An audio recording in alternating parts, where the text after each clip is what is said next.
Então, né, me apresentar, falar primeiro quem que eu sou. Não sei se tá dando para me ouvir certinho, mas acredito que dava, porque o Roberto tava conversando normal. Tá certo? Maravilhoso. Não, perfeito, então. Isso foi um ponto interessante do irmão Roberto já pegar e citar, que é a respeito da gente costumar ver os capítulos proféticos de Daniel como sendo a partir do 7 e tudo mais, né? Só que, na verdade, quando a gente abre a Bíblia lá em Eclesiastes, no capítulo 1, Salomão já meio que entendeu como é que funcionava toda essa questão de história bíblica e tudo mais, né? Lá no capítulo 1, no versículo 7, ele vai pegar e falar o seguinte: todos os rios vão para o mar, e contudo, o mar não se enche. Ao lugar para onde os rios vão, para ali tornam eles a correr. Então, primeiro ele vai pegar e usar uma comparação, né? Falando que a gente sempre vê a mesma água do mar, porque aquela água que sumiu, que foi evaporada, ela cai de novo. E aí ele continua: todas as coisas são trabalhosas, o homem não pode exprimir. Os olhos não se fartam de ver, nem os ouvidos se enchem de ouvir. O que foi, isso é o que há de ser. E o que se fez, isso se fará, de modo que nada há de novo debaixo do sol. Quando a gente entende isso, a gente entende que a história dos profetas, contada pelos profetas, profetizado e mesmo relatado, mesmo a gente está falando, ou toda a história bíblica, ela basicamente é profética. Tudo que a Bíblia vai dizer é profético, tudo é referente ao nosso tempo, né? A gente lê também lá em Romanos no capítulo 15, Paulo vai dizer também isso. Ele diz assim, Romanos no capítulo 15, versículo 4. Ele diz da seguinte maneira: porque tudo que dantes foi escrito, para o nosso ensino foi escrito, para que pela paciência e consolação das Escrituras tenhamos esperança. Então, tudo que está escrito, mesmo aquilo que não seja explicitamente profético, que não está cheio de símbolos, cheio de simbolismo, como a gente está falando, ainda assim, aquilo a gente pode usar para interpretar o que vai acontecer novamente. Afinal, não tem nada de novo, o que já foi no passado vai acontecer novamente, né? Então, acho muito importante a gente entender sobre isso.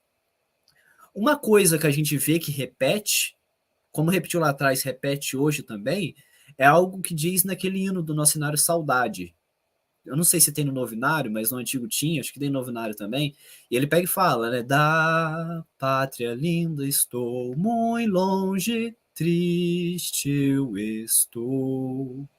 Eu tenho de Jesus saudade, quando será que vou? E isso é interessante. Eu acho isso interessante, porque a gente canta que a gente tá com saudade de Jerusalém. A gente tá com saudade de Cristo. A gente quer estar com Cristo. Paulo fala isso, né? Eu queria morrer e já tá com Cristo, porque ia ser no mesmo momento, fechei o olho, já abri de novo, já tô com Cristo. Então, essa é a nossa saudade, a saudade de estar com Cristo, a saudade de voltar para Jerusalém que Cristo está preparando para a gente, né? E do mesmo modo, a gente chega para um povo que a gente está estudando no caso, né? Que seria o caso de Daniel, os amigos dele, que também estava morrendo de saudade de Jerusalém. Eles amavam Jerusalém. Eles foram tirados daquela cidade à força, como a gente já foi estudado no capítulo 1, né?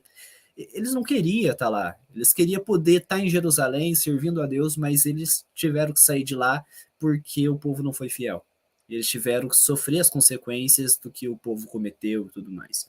E Daniel reconhece como ele, sendo pecador, ele também tendo contribuído para aquilo acontecer de um modo ou de outro, né? Então, eu acho isso interessante. Quando a gente abre lá em Salmo 137, a gente vê um pouco do sentimento que o povo tinha de estar tanto tempo lá na Babilônia. Salmo 137 diz assim: junto aos rios da Babilônia, ali nos assentamos e choramos quando nos lembramos de Sião. Sobre os salgueiros que há no meio dela, penduramos as nossas harpas, pois lá aqueles que nos levaram cativos nos pediam uma canção, e os que nos destruíram, que os alegrássemos, dizendo: cantai-nos uma das canções de Sião, como cantaremos a canção do Senhor em terra estranha. E aí depois ele continua falando que aconteça as piores coisas, mas ele não pode esquecer de Sião. Ele não pode esquecer do que é adorar a Deus na presença do santuário, onde a presença de Deus está. Então é algo muito valioso. E por que eu estou falando isso? Porque o que a gente vai ler agora explica como que foi resolvida essa saudade, como que foi resolvida essa falta que o povo tinha de Sião. E a gente começa lendo a respeito, né, no capítulo 5, aonde Belsazar dá um grande banquete. Belsazar, o rei da Babilônia, simbolizando toda a Babilônia, ele dá um banquete, um grande banquete, e convida muitas pessoas. Aqui fala 1000 dos seus senhores, né? E uma coisa que é marcado nesse banquete, a primeira coisa que a gente pode falar, é o vinho. Esse banquete que é dado por Babilônia é marcado por vinho. Quando a gente vai à Bíblia, lá em Mateus 9, no versículo 17, Cristo pega e fala o seguinte a respeito de vinho: nem se deita vinho novo em odres velhos. Aliás, rompem-se os odres e entornam-se os vinhos, e os odres estragam-se, mas deita-se vinho novo em odres novos, e assim ambos se conservam. Ellen White, quando ela vai pegar e falar a respeito dessa citação que Cristo está fazendo, dessa comparação, dessa parábola que Cristo faz a respeito dos vinhos novos e dos velhos, ela vai explicar que o vinho que Cristo está falando é os ensinos que aqueles fariseus não estavam prontos para receber. Eram as doutrinas verdadeiras de Cristo. Era esses ensinos que ele estava ensinando. E Cristo vai pegar e falar que a pessoa que vai receber um ensino novo verdadeiro, ela precisa estar com odre nova, ela precisa de estar com a mente renovada. Se ela não tiver a mente renovada, ela não vai aceitar esse ensino novo. Então, em oposição a isso, essa verdade, a gente lê também lá em Mateus 16, Cristo usando também a mesma linguagem. Porque quando a gente vai pegar e falar de vinho, a gente entende que está falando do suco da uva não fermentado. É a vinha. Aquilo é um vinho em si, né? Só que lá em Mateus 16, vai dizer o seguinte, a partir do versículo 6. E Jesus disse-lhes: adverti e acautelai-vos do fermento dos fariseus e saduceus. Depois, eles começam a razoar, como assim fermento, o que tem a ver uma coisa com a outra, e Cristo fala, né? Então compreenderam que não dissera, versículo 12 agora, então compreenderam que não dissera que se guardassem do fermento do pão, mas da doutrina dos fariseus. Uma vez que esse fermento é colocado, ou que o próprio vinho novo, que Cristo pega e fala no versículo 17, com o suco de uva, ele é fermentado, ele tem fermento agora, aquela doutrina pura deixa de ser doutrina pura. E passa a se tornar uma doutrina adulterada, uma doutrina que vem puramente da tradição. Esse é um ponto genial da gente entender. A crítica de Cristo à doutrina dos fariseus era porque era uma mistura da tradição do homem com a doutrina verdadeira de Deus. Então o que eles faziam? Pegava o vinho puro e fermentava aquele vinho. E fermentava misturando com as próprias doutrinas deles.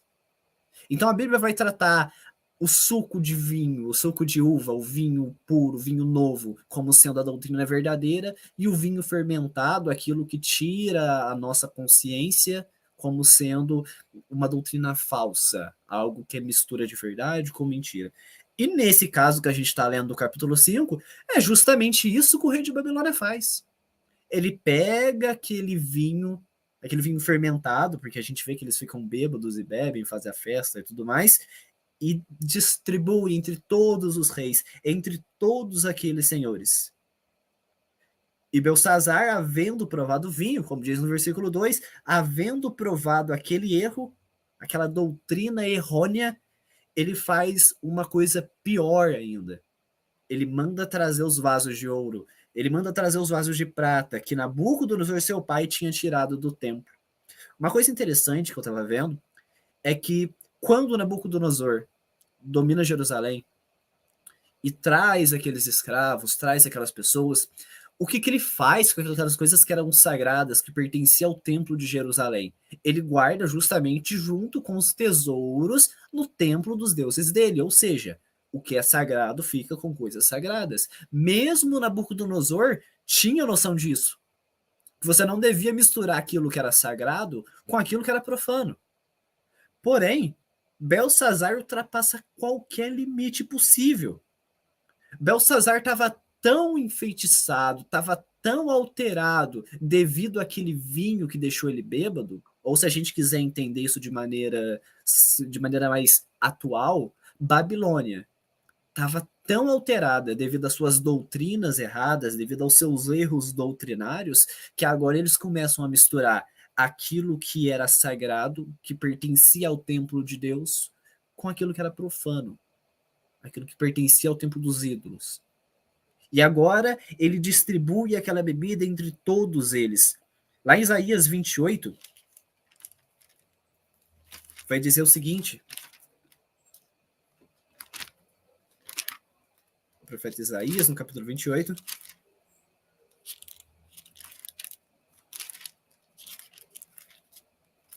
o versículo vai ser o 7 e 8, diz assim: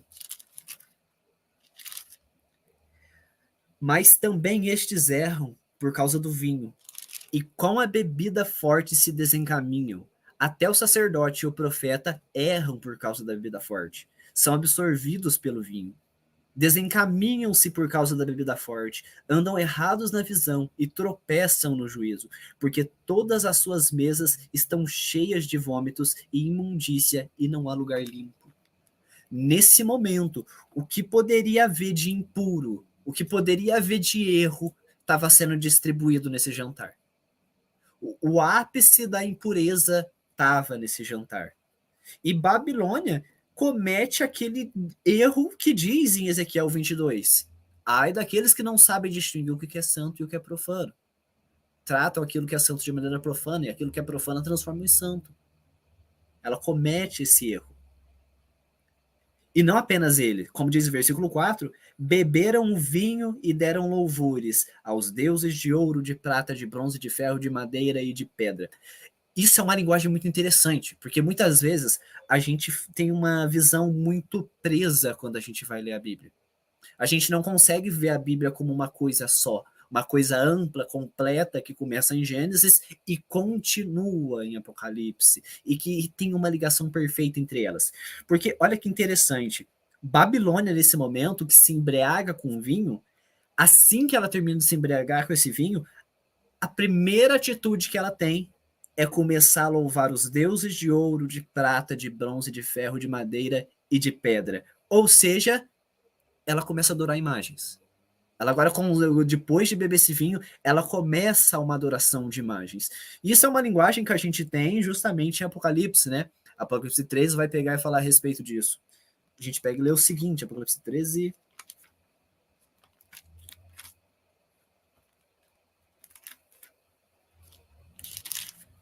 diz assim, a partir do versículo 14, diz, 13 e 14. E enganos que habitam na terra com sinais que lhe foi permitido que fizesse em presença da besta, dizendo aos que habitam na terra que fizessem uma imagem à besta que tinha ferido a espada e vivia. E foi-lhe concedido que desse espírito à imagem da besta, para que também a imagem da besta falasse e fizesse que fossem mortos todos os que não adorassem a imagem da besta. Nesse momento, Babilônia novamente, devido àquela consciência alterada, devido àquelas doutrinas erradas, simbolizada pelo vinho fermentado, agora ergue uma imagem e adora a imagem, assim como Belsazar fez. E agora vem a coisa interessante. Porém, nesse momento, quando o rei, devido ao vinho de Babilônia, começa a adorar uma imagem que foi erguida, nesse mesma hora, como diz o versículo 5, aparecem uns dedos de mão de homem, e elas escreviam justamente defronte do castiçal. Então, olha que interessante. Nesse momento, quando ele faz esse erro e começa essa adoração, é anunciado uma mensagem. A própria mão de Deus, não foi ninguém. Não foi mandado Sadraque, nem Mesaque, nem Abednego e nem mesmo Daniel. Nenhum deles foi mandado e dito, anuncia essa mensagem. Mas a própria mão de Deus escreve essa mensagem. E qual é essa mensagem? Até agora não vai pegar e falar, mas a gente já sabe o que vai dizer a mensagem. A própria mão de Deus. Isso é interessante, isso é importante a gente saber. Porque quando a gente vai ler Apocalipse no versículo 14, quando vai falar a respeito das 3 mensagens angélicas, a mensagem que anuncia que caiu Babilônia não é dada no segundo anjo. Ela vai ser dada em Apocalipse 18, justamente pela chuva do Espírito Santo. Ou seja, o próprio Deus, através do Espírito Santo, é quem dá a mensagem anunciando que caiu Babilônia e que o povo deve deixar a Babilônia. E o rei, quando vê isso, ele fica atormentado. O rei não consegue compreender o que está acontecendo. Ele muda o semblante. Aquele rei que antes se engrandecia, que tomava tudo, que governava tudo e que guerreava e matava, aquele rei grande que estava profanando as coisas mais santas de Deus, agora ele começa a ficar com a perna trêmula, onde uma perna começa a bater na outra. E agora, aonde está toda aquela glória de Belsazar? Babilônia acreditava que nunca seria derrotada, que era forte, que era poderosa, como diz Isaías, que ela nunca seria viúva, que ela sempre estaria no seu ápice, mas não foi isso que aconteceu. Nesse momento, aquele rei poderoso se encontra trêmulo perante Deus, se encontra tremendo, se encontra com medo de Deus, porque agora ele vê que tudo o que ele achou que era grandeza não é, e apenas um evento sobrenatural da mão de Deus escrevendo foi o suficiente para acabar com ele. Aquela mão escrevendo, simbolizando a própria palavra de Deus. Afinal de contas, o pão da proposição, o verdadeiro alimento, a palavra de Deus, a justiça de Deus, ficava justamente de frente ao castiçal. Justamente de frente ao castiçal ficava os pão da proposição.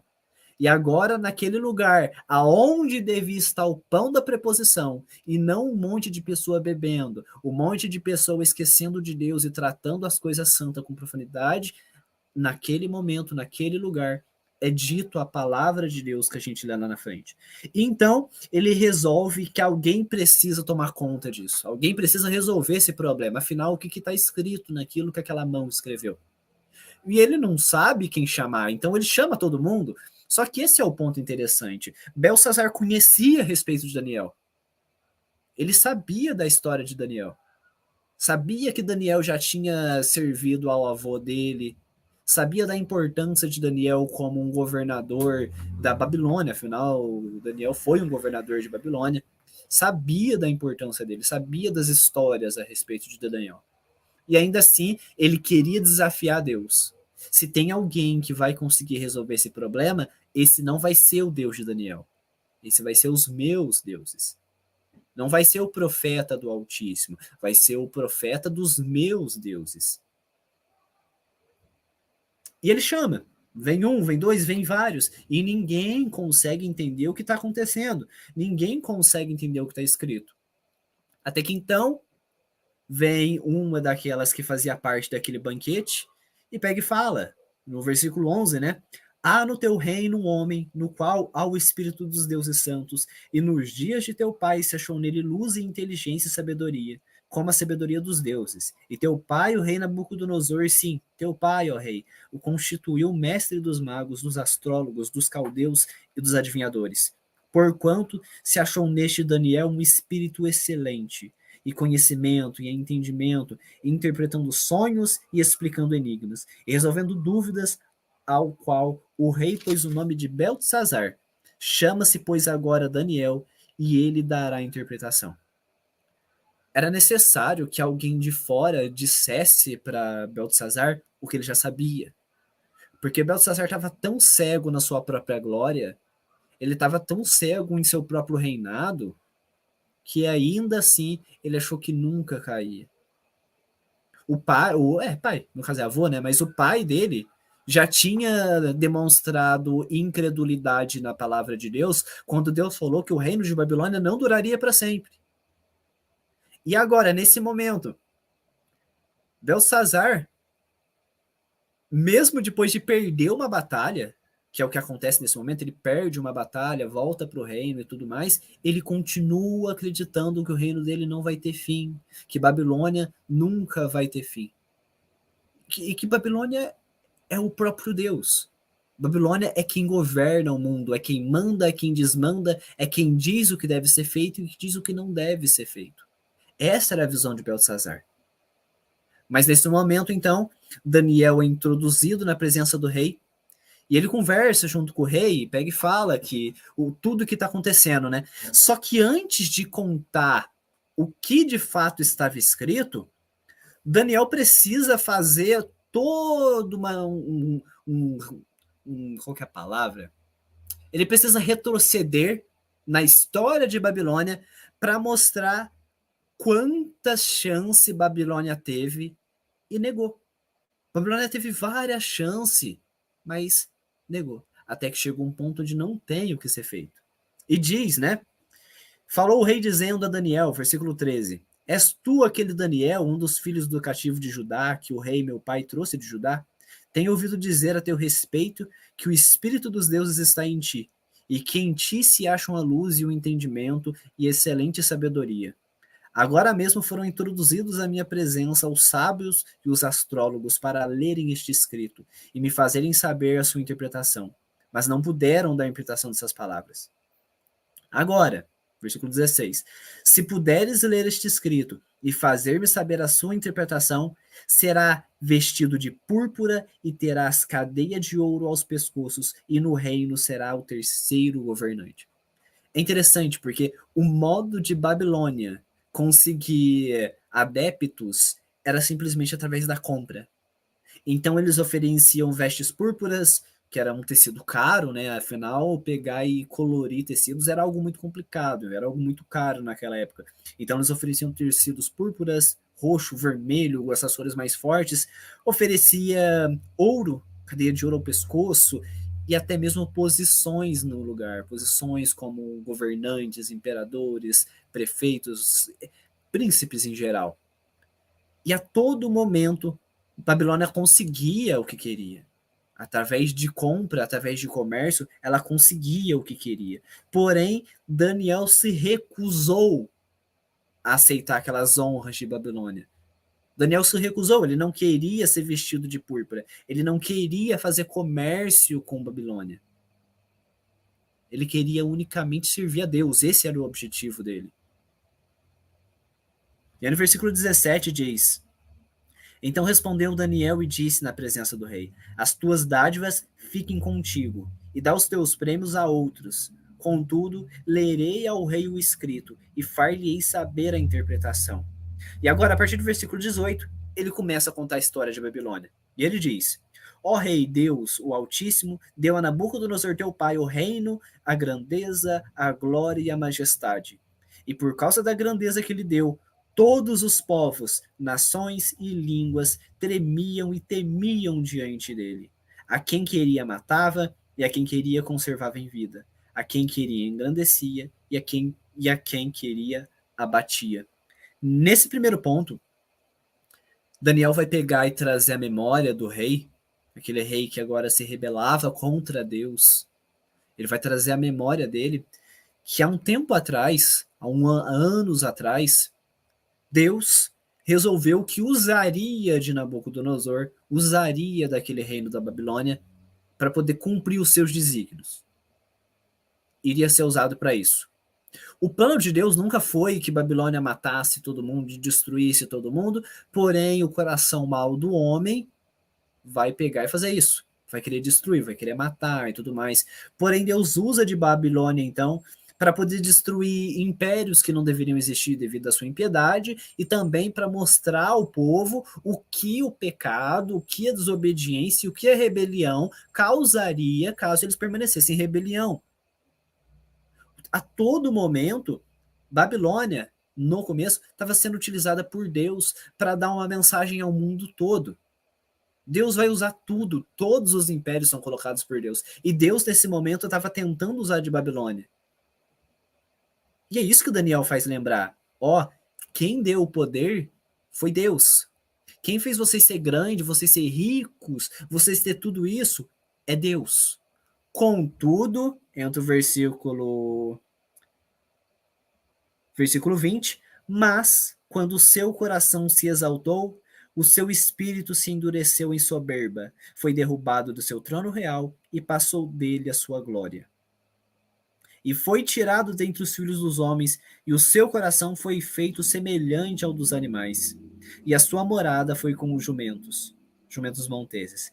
Fizeram-no comer a erva como os bois, e do orvalho do céu foi molhado o seu corpo, até que conheceu que Deus, o Altíssimo, tem domínio sobre o reino dos homens, e a quem quer constitui sobre ele. Ele pega, como já foi dito aqui e tudo mais, né? A partir então desse momento, o rei de Babilônia, se mostra também rebelde às vontades de Deus, se exalta perante Deus e quer se colocar no lugar do próprio Deus. E Deus dá uma chance para ele. E ele então volta para Deus, porém se rebela novamente. E agora esse rei que se rebela novamente, que se exaltou perante Deus, é humilhado e agora vai fazer parte dos animais, comer como os animais e viver uma vida de animal até ele reconhecer que Deus, o Altíssimo, esse é aquele que é dono de todos os reinos, que é dono de todo o ouro, que é o Senhor do exército, que tem o poder em suas mãos. E quando ele reconhece isso, agora finalmente há uma mudança no caráter de Nabucodonosor. Quando ele reconhece que Deus é grande. E como foi dito pelo irmão agora há pouco, é o que precisa acontecer com a gente. Quando a gente reconhece que a gente é apenas um animal que deve tudo a Deus, mas que a gente se exalta acima de Deus, que a gente se coloca como sendo o próprio Deus, que a gente tem o orgulho, que o orgulho é o que move o ser humano, quando a gente entende isso e se humilha perante Deus, e se arrepende, e se ajoelha e pede perdão, nesse momento Cristo transforma a gente. Agora, a salvação nossa não pode ser passada para nossos filhos. E é o que acontece no versículo 22. E tu, Belsazar, que és seu filho, não humilhaste o teu coração, ainda que soubeste tudo isso. A coisa mais incrível, como foi dito pelo irmão, isso foi muito bem deixado claro, é que talvez se a gente olhasse para Nabucodonosor, a gente pensava, esse aí pode se exaltar. Olha o que esse homem tem. Agora, Belsazar, que estava num reinado de Babilônia, numa situação muito ruim, perdendo batalha para Síria, perdendo batalha para Lídia, estava numa situação muito complicada. Ele não tinha motivo para se exaltar. Ele não tinha, Belsazar não tinha, mas ele se exaltou. O que é o que acontece com a gente? A gente não tem motivo para se exaltar, mas a gente se exalta perante Deus. A gente se coloca como sendo o próprio Deus, assim como Belsazar fez. E diz versículo 22, e te levantaste contra o Senhor do céu, pois foram trazidos à tua presença os vasos da casa dele. E tu, os teus senhores, as tuas mulheres e as tuas concubinas, bebeste vinho neles. Além disto, deste louvores aos deuses de prata, de ouro, de bronze, de ferro, de madeira e de pedra, que não veem, não ouvem, nem sabem, mas a Deus em cuja mão está a tua vida, e de quem são todos os teus caminhos, a ele não glorificaste. Então dele foi enviada aquela parte da mão que escreveu este escrito.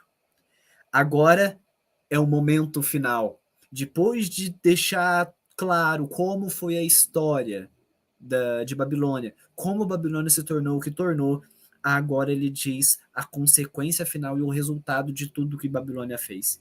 E ele vai dizer o seguinte: este, pois, é o escrito que se escreveu.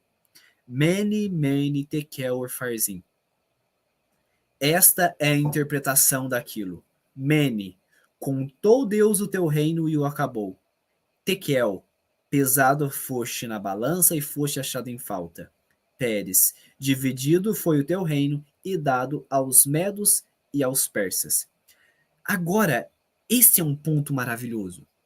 Como que a profecia está aqui resumida pra... é maravilhoso. Ele diz: Mene, mene. Duas palavras repetidas, anunciando o fim de Babilônia. Aqui é o anúncio do fim de Babilônia. O rei não chegou ainda. O rei que dominaria a Babilônia ainda não chegou. mas já está sendo anunciado a queda de Babilônia nesse momento. E ela é anunciada com 2 Mene. Mene, Mene, Tekel, Ufarzim.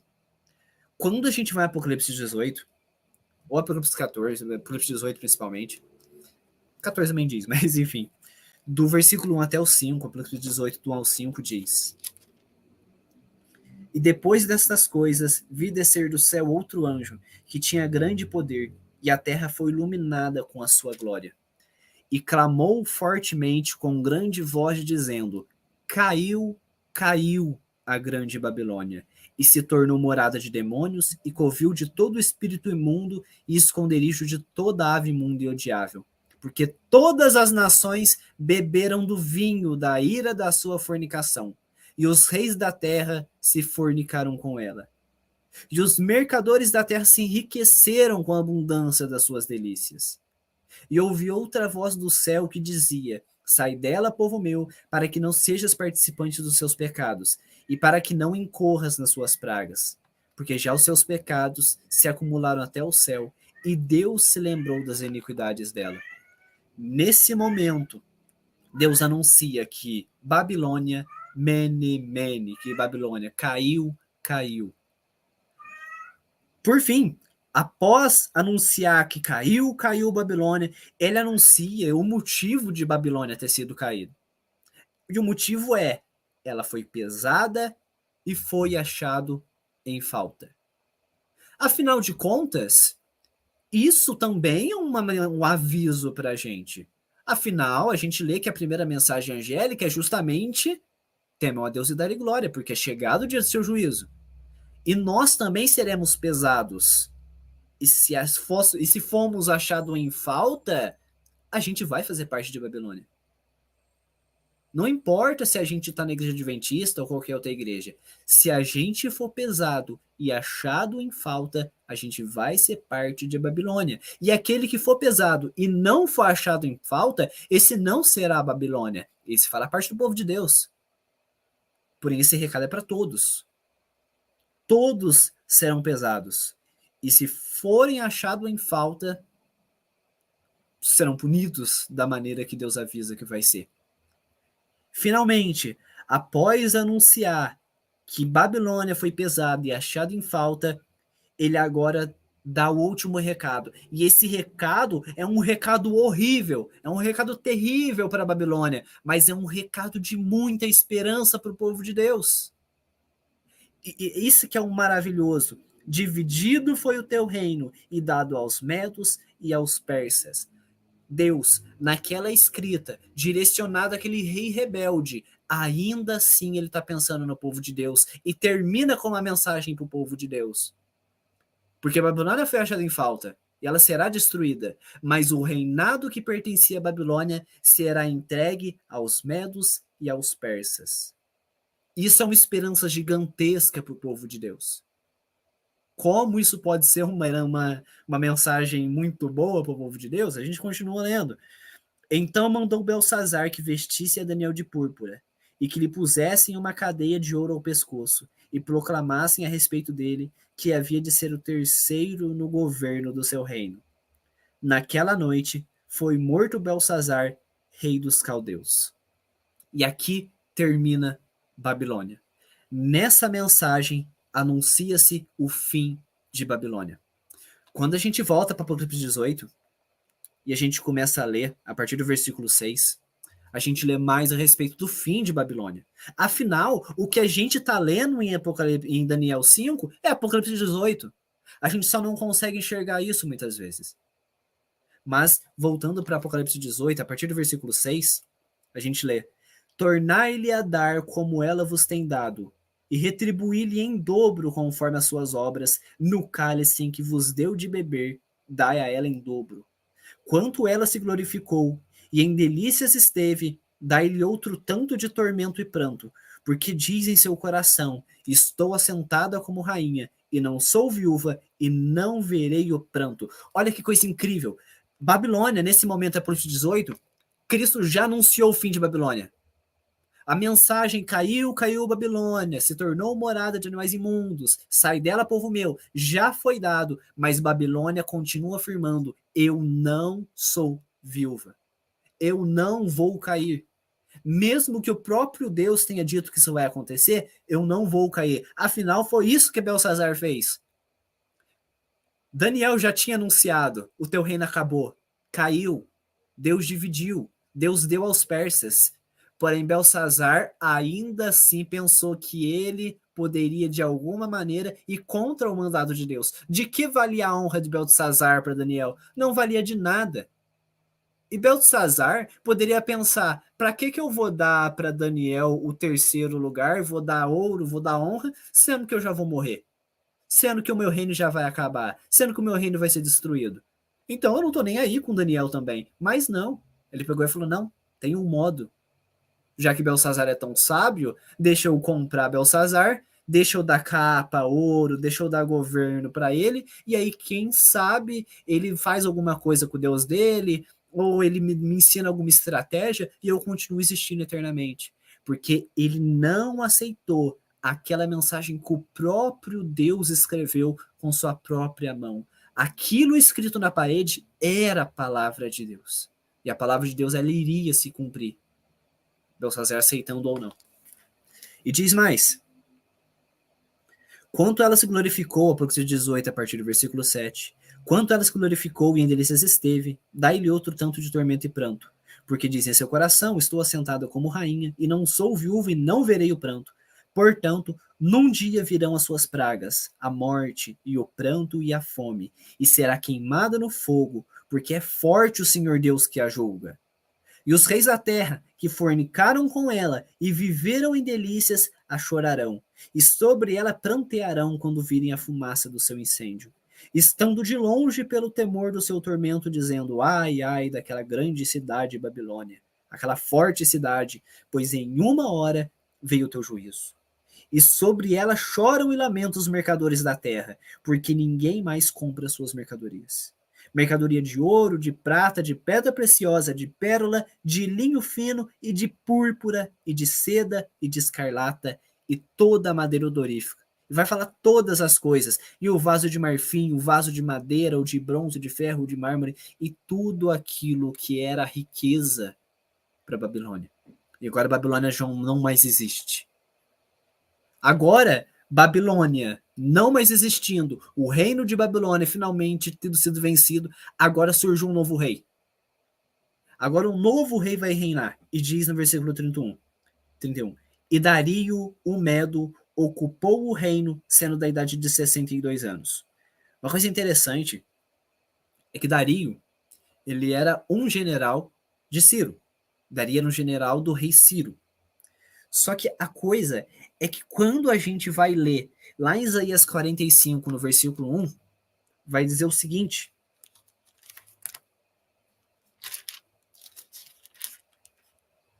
Isaías 45, no versículo 1. Assim diz o Senhor ao seu ungido. Quem é esse ungido? A Ciro. Então, olha que coisa. A quem tomo pela mão direita para abater as nações diante de sua face e de cingir os lombos dos reis, para abrir diante dele a porta e as portas não se fecharão. Eu irei adiante de ti e endireitarei os caminhos tortuosos, quebrarei as portas de bronze e despedaçarei os ferrolhos de ferro. Isso é maravilhoso, porque nesse momento Ciro vai ser relacionado com a figura de Cristo. Cristo vai ser simbolizado em Ciro. Assim como Ciro foi chamado de Messias, o ungido de Deus, o libertador, ele vai ser um simbolismo de Cristo. Porque, afinal de contas, além de Ciro ser chamado de ungido, também é dito que Deus toma Ciro pela mão direita. Quando a gente vai ler em Atos 7, diz o seguinte a respeito de Cristo. Atos 7, no versículo 56. Diz assim: E disse, isso no caso é Estevão, né? E disse: eis que vejo os céus abertos e o Filho do Homem que está em pé à mão direita de Deus. A linguagem de estar em pé à mão direita de Deus, que é usada para Cristo, também é usada para Ciro. Para bater as nações diante da face e de cingir os lombos dos reis, para abrir diante dele, diante de Ciro, diante de Cristo, as portas, e as portas não se fecharão. Apocalipse 3. Uma mensagem diretamente para a gente diz o seguinte: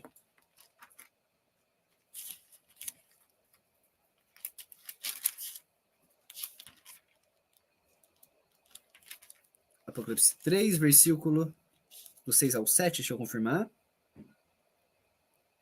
Isso, versículo 7 de Apocalipse 3 diz: E ao anjo da igreja que está em Filadélfia escreve: Isto diz o santo, o que é verdadeiro, o que tem a chave de Davi, o que abre e ninguém fecha, e fecha e ninguém abre. E o que ele diz?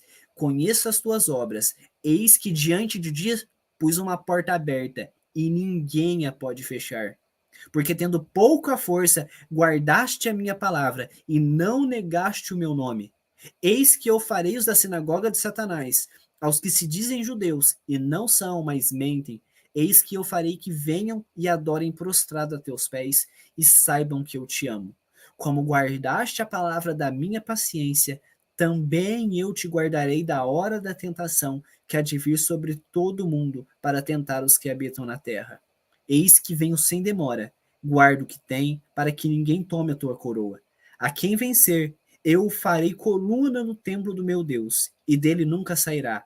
E escreverei sobre ele o nome do meu Deus, e o nome da cidade do meu Deus, a nova Jerusalém, que desce do céu, do meu Deus, e também o meu novo nome.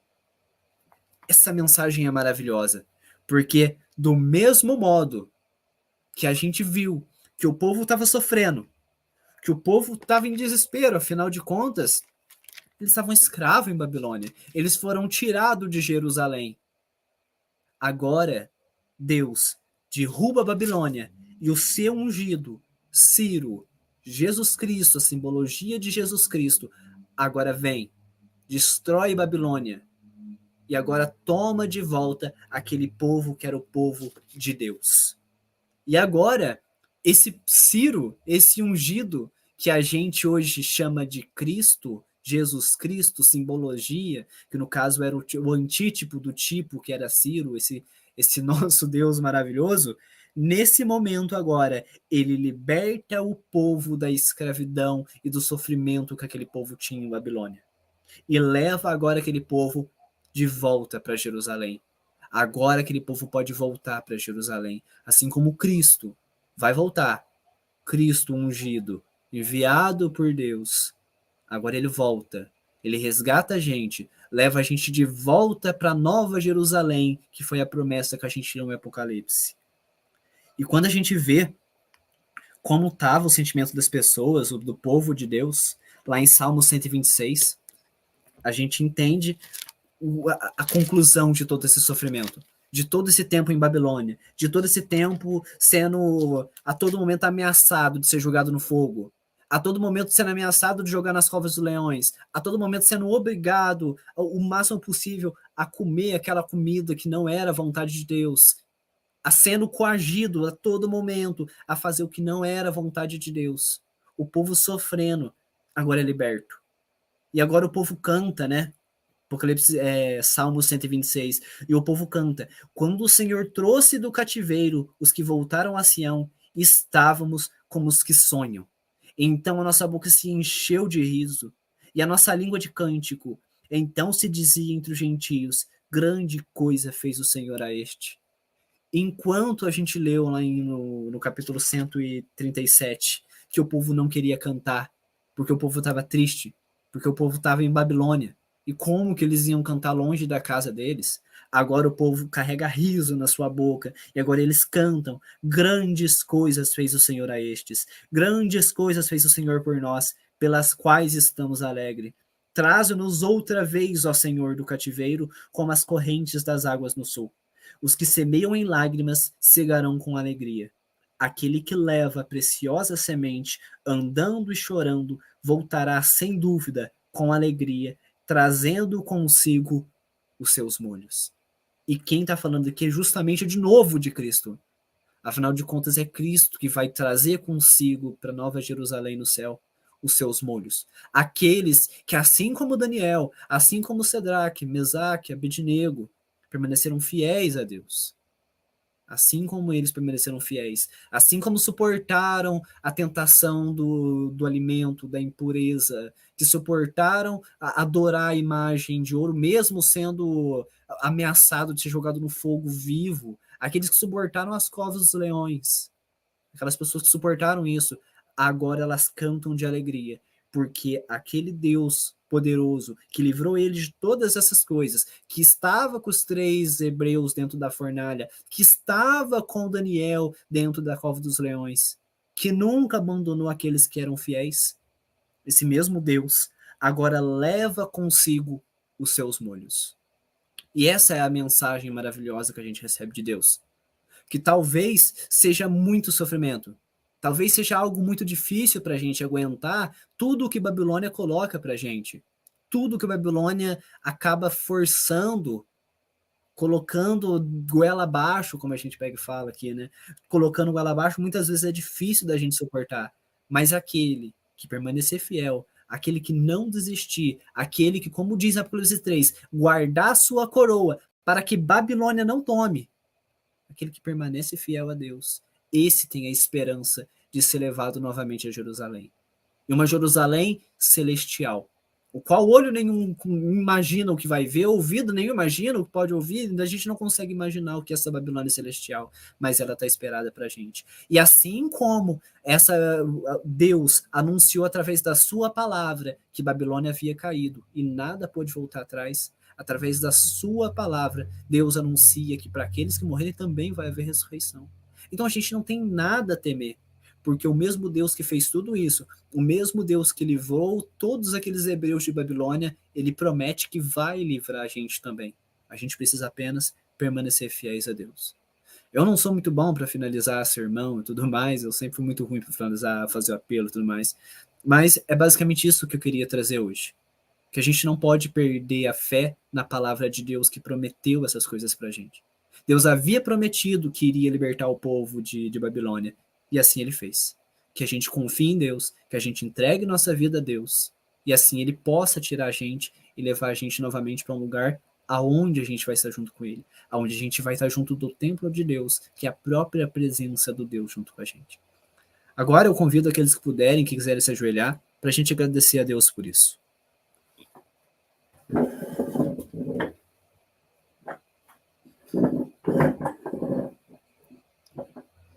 Senhor Deus Pai Santo, aqui estamos novamente ajoelhados perante a Tua presença, Pai. Sabemos que somos fracos, que somos apenas um grãozinho de areia, que somos inúteis, pecadores, mas não querendo nos exaltar, a gente te coloca unicamente à Tua mercê, Pai. Sabemos que Você é gracioso, sabemos que Você é grandioso, mas que a gente não é nada. Mas a gente confia na Tua graça, no Teu amor. O Senhor morreu pela gente. E acreditamos que o Senhor perdoa os nossos pecados e olha pra gente como se a gente nunca tivesse pecado. O Senhor nos torna justo unicamente através da sua graça e somos gratos por isso. Pedimos, Pai, que venha logo, que nos livre de todo o sofrimento que a Babilônia faz a gente passar. Que o Senhor nos esteja com a gente. A gente não sabe o que pedir direito, porque muitas vezes a gente é fraco, a gente é falho, mas a gente sabe também que o Senhor entende o nosso coração, o Senhor entende os nossos desejos, o Senhor sabe a nossa vontade de te ver novamente. Pedimos que Jesus Cristo venha logo, que nos leve para Nova Jerusalém, que termine esse conflito finalmente. Acreditamos unicamente na Tua palavra e no Teu poder. Pedimos, Senhor, que o Senhor nos dê fé, que o Senhor nos guie e nos proteja nessa jornada pelo deserto, nessa caminhada por Babilônia. Sabemos que mesmo não podemos cantar muitas vezes de felicidade devido ao que sofremos, a gente tem uma promessa de cantar de alegria e poder louvar o Teu nome quando a gente estiver no céu contigo. Pedimos, Pai, e agradecemos por essa programação, que seja abençoada, que continue sendo abençoada como já está sendo. Isso a gente pede unicamente no nome do Teu Filho amado, Jesus Cristo. Amém.